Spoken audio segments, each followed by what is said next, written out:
This is MFT Raw and here's some camera news.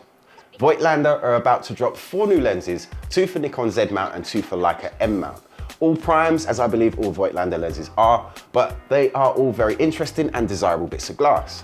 Let's start with the Nikon lenses, and first we have a 50mm F1.0. Boom, immediately your ears prick up, right? I know mine did, and that's because they're from Voigtländer.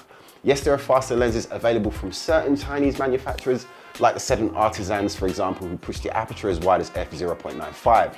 But typically they're not the sharpest tools in the camera bag.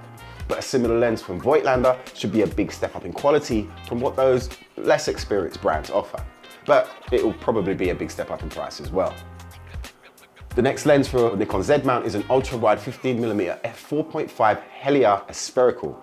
Being a Helia lens, it should come with a single coated front element, which is designed to give your images more of a classic color tone. And based on previous Helia lenses from Voigtländer, the lens should also have an old school retro look with a diamond knurled pattern across the control rings and possibly chrome details as well, which I've got to say really does appeal to me in a sharp modern bit of glass. The next 2 lenses, which are for Leica M mounts, so compatible with certain Leica model cameras and not Panasonic Leica L mount full frame cameras, although you can get an adapter if you really want to, are actually, well, these 2 lenses are actually the same lens, but they're offered in 2 different flavors. The Voigtländer Ultron 75mm f1.9 MCVM and the Ultron 75mm f1.9 SCVM. As the name hints at, one will have a single coated front element while the other will have a multi-coated front element. The MC, or the multi-coated lens, is designed to give a more natural color tone to your images, the kind of thing that we're used to seeing from most modern lenses, while the SC, or the single-coated version, is for people who want a more classic look to their images, an interesting decision from them, and quite a tough choice for me if I was a prospective buyer. I would love to see a side-by-side comparison to see how they compare to each other. No doubt I will get my wish once the lenses come out, as I'm sure Voigtländer will be sending your favorite YouTubers copies of both lenses to show them off in all their glory. There's no word on price or release dates as yet, but I'm sure we won't have to wait too long. So as I was searching for images to go with this story, I realized that all of these lenses have just been announced and are available to pre-order. So I can actually give you pricing and specs for all of them.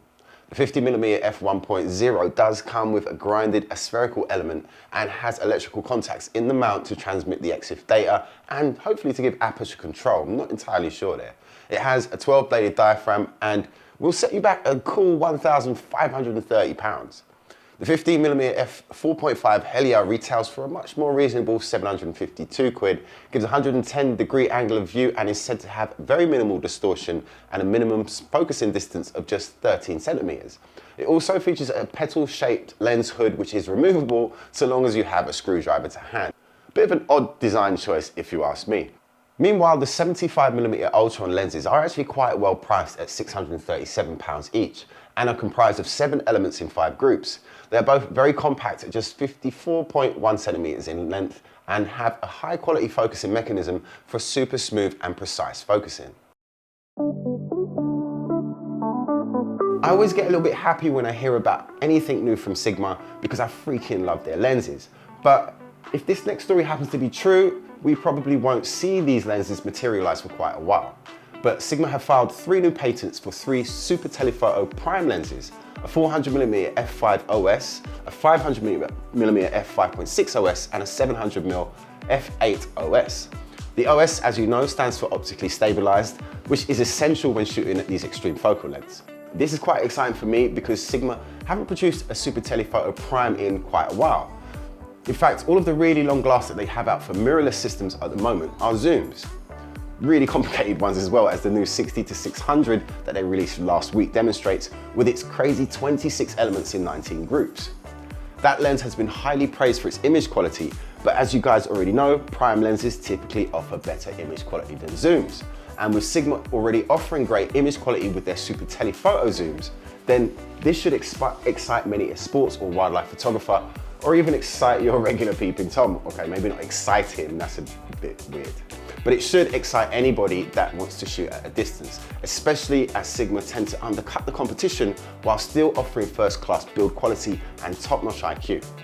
But being that these are only patents, there is no guarantee of all of them or even any of them reaching the market.